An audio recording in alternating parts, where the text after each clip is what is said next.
Liam stepped out of the car, popped open the trunk, and extracted 2 massive suitcases. "Harper, we have an agreement," Liam addressed the woman seated in the vehicle. "I'm heading home now, informing my wife of my decision to leave her, swiftly packing my belongings and returning straight back to you. Just make sure you won't take long, my darling," Harper inquired. "I'll be swift," Liam responded. Upon entering the apartment, Liam promptly displayed the suitcases to his wife and announced his intention to depart from her life forever. "I even procured new suitcases," Penelope exclaimed with excitement. "Large ones." "Let's not dwell on it," Penelope, Liam interjected. "They're waiting for me downstairs. Nothing can be altered now. I will quietly gather my belongings and quietly depart. Is that understood?" Penelope wordlessly shrugged and nodded in acquiescence. Their 17-year-old son, Luke, emerged from his room and entered the hallway. He glanced first at his mother, then at his father, and a grin appeared on his face. "Are you leaving us, Dad?" Luke inquired nonchalantly. "Not from you, son," Liam clarified. "I'm leaving your mother, and you will always hold the dearest place in my heart. I love you, Luke, and will always love you." "Sounds good," Luke remarked casually. "What's good, son?" Liam questioned, unable to comprehend. "Well, the fact that you love me," Luke responded. "Ah, that. Well, yeah, it's good," exclaimed Liam. "You sure love me?" Luke inquired. Fathers often leave, saying how much they love their sons. But when push comes to shove, turns out there's no love at all. "Of course I love you, son. There ain't no one I love more than you." "I ain't one of those fathers, Will. That's not what I'm getting at, Dad," Luke interrupted. "What then?" Liam puzzled.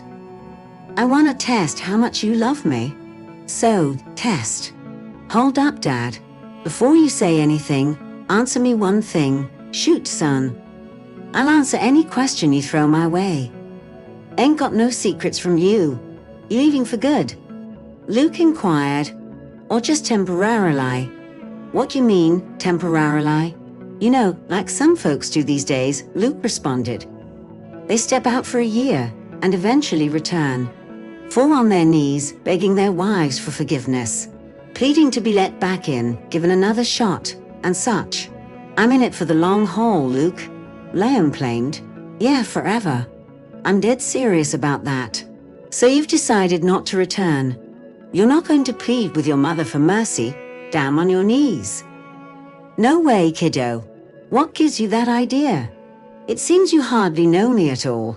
Listen, Luke, I'm not the type to turn tail and then just think back. I take life seriously." Penelope observed the exchange between the father and son with rapt attention. "Dad, I need to know why," Luke pressed on. "I don't want any future rifts between you and Mom." "What rifts could possibly surface, my boy? If you decide to disappear for good, then obviously no issues," Luke continued. "But just imagine if, maybe in a year or two, you realize you erred and try to return, groveling here, but Mom's moved on, married someone else. Then expect big trouble. It definitely won't end well." Liam glanced towards Penelope. With a quiet, nonchalant shrug, she communicated her uncertainty. "I'd hate to see innocent bystanders get hurt over this, Dad," Luke added solemnly. "Innocent bystanders? Hurt by me? What are you hinting at now, Luke?" "Well, Dad, it's clear Nathan is totally blameless here," Luke pointed out. "Nathan? What's he got to do with any of this?" Liam queried, puzzled, turning again to look at Penelope. Once more, Penelope turned her head slightly and shrugged, her gesture laden with ambiguity. "Can't you see, Dad, the way he eyes Mom whenever he drops by?" Luke challenged, then paused, a sardonic edge to his voice. "But then again, what would you notice, Dad? You've been in your own world for quite some time now." "Penelope, is it true what our son is claiming?" Liam inquired with a firm tone. "What is it that our son is asserting now?" Penelope inquired. Right here, Dad, Luke exclaimed. That's what it's all about with you.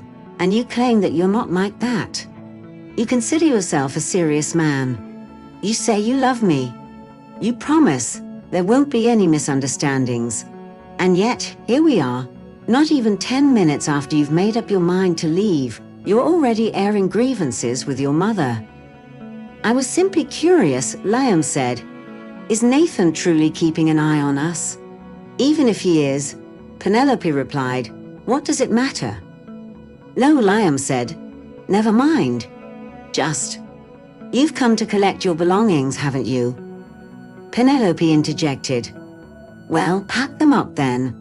They're waiting for you downstairs. Pack, Liam exclaimed. After hearing that, how long has this been going on? Calm down, Dad, Luke intervened. There's nothing going on between Mama and Nathan, and nothing ever could. He's just watching now. While he watches, but let's face it, as soon as you pack up and leave, Nathan will have an opportunity. What kind of opportunity? Liam queried. Come on, Dad, you're acting like a little boy, Luke said. Don't you understand what opportunity? The opportunity not only to watch, but also... Luke, that's enough, Penelope interjected. You've taken it too far. And you, Liam, instead of lingering in the hallway, why don't you pack your things and go to your Harper? Do you even know her name? Liam was taken aback. Penelope flashed a knowing smile. I've been aware of it all for quite some time, Penelope declared. Why the silence then? Why didn't you speak up earlier? What were you waiting for? I remained quiet because I was unsure of how to proceed. What about you? I was waiting for you to come clean, she explained. But how did you ever come to know? Liam inquired, perplexed. What does it matter? Penelope shrugged. The point is I know. Jack spilled the beans to my mom about you. Luke chimed in nonchalantly. And he did it pretty much the moment you two got involved. Jack? How come? Liam stammered, clearly baffled. Why would he do that? Jack? My closest friend. To think he would do such a thing. I never saw it coming. Why on earth would he betray me like that? I just can't wrap my head around it. He mentioned he felt obligated, Luke explained. He stabbed me in the back, Liam exclaimed. Could it be because he detests deception? Penelope suggested. What does that have to do with anything, Mother? Luke inquired, his voice laced with doubt. He only mentioned it because he himself was casting glances your way. That's sheer folly, Luke, Penelope retorted sharply. And how exactly does he gaze upon you?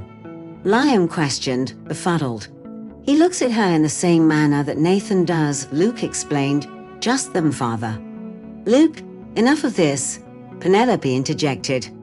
I'm merely trying to clear the air for Father, Luke persisted, to prevent any future conflicts between him and me, Mother. You're still young at 39. You deserve happiness, Mom, but it's wise to anticipate these situations now. Is it really so odd that several are drawn to your charm? Enough with your fantasies, Luke. Penelope dismissed his claims. Let him speak, son, Liam encouraged. Who are these several people? Name them. Connor is one, Luke disclosed. And there's Daniel, not to mention Julian. And mind you, Dad, these are just the ones I'm aware of because they're friends of yours. They frequent our home. Just imagine how many others there are out there, about whom I've no clue. How come I've never noticed that? Liam pondered, turning to gaze at Penelope. With a silent turn of her head and a shrug of her shoulders, Penelope offered no reply. I must confess, Papa, it strikes me as a far superior arrangement if she were to wed Nathan, declared Luke. And why is that? Liam inquired, his mind elsewhere, having nearly forgotten his primary purpose of collecting his belongings while they awaited him below. Really, you wonder? Luke retorted. Well, for starters, he's the wealthiest individual I've encountered who admires my mother. Plus, he's never taken a wife nor fathered children. Catch my drift. life could instantly turn lavish for me. He'd spoil me rotten. And there's more. He'd offer luxuries beyond my wildest dreams. Once we bond, and trust me, we will, as I'll ensure it, I'll persuade him to adopt me. Then someday all his riches could be mine. I will not allow him to adopt you, Luke. Liam asserted firmly. Don't entertain such thoughts. And to think you claim to love me, Luke burst out. So much for your affection, Papa. The moment you realize someone else might offer me more than you can, you're suddenly driven by paternal envy, aren't you? Now I truly see who you are. Why deny me happiness, Father? If you can't provide everything I need for joy, perhaps you should step aside and let someone else fulfill that role. Penelope, please, soothe your son, calm him, Liam pleaded. I'm beside myself here. Fine, Luke snapped. You disregard my aspirations, my future, but consider Mother. Doesn't she merit more after enduring all these years by your side? Luke, enough of this folly, Penelope interjected. And you, Liam, gather your belongings and leave us. In the meantime, I'll give Nathan a ring, Luke declared, and let him know that a vacancy will soon arise. And don't you worry, Papa. Nathan won't hesitate to take me in. We'll become fast friends, mark my words. Plus, he's got some incredible opportunities, you know. Unlike you. We might even have you deny me in court. Clear as day. If you won't take the easy route, we'll make sure you take the hard one. Luke anxiously awaited Nathan's response. Hey there, Nathan, it's Luke. He greeted when the call connected. I wanted to fill you in on something. Liam approached his son and swiped the phone from his grasp. Nathan, tell me it ain't true that you and my wife will be an item once I'm out of the picture. Liam anxiously confronted. Yes, I'm leaving her today. Don't tell me it's none of my business. Whose business is it then? Penelope's decision, huh? Nathan, I never expected this from you. Thanks for enlightening my son. What do you mean, if not you, someone else will jump at the chance? Who else are you talking about? Plenty of them, huh? And what's this nonsense about fearing you'll outdo them? So you're willing to give her and my son whatever they've ever desired? Are you out of your mind? What do you mean it's none of my business? And what? Just because I have Harper? Big deal. That doesn't grant you the authority to. Oh, I get it now. You're one of those so-called friends as well. Liam then handed the phone back to his son. Pack your things, Penelope instructed. After everything I've discovered, Liam exclaimed, Don't hold your breath. Get out, Penelope commanded. Of course, it was all just wishful thinking, Liam murmured. So you're planning on sticking around? Yup. Guess it's not going to be easy, huh? What do you mean? Watch and learn, Penelope declared as she began to gather her husband's belongings by herself. I've got this, Luke chimed in with enthusiasm. Together, they'd hurriedly packed Liam's assorted items into several suitcases, with Luke lugging them down to the elevator.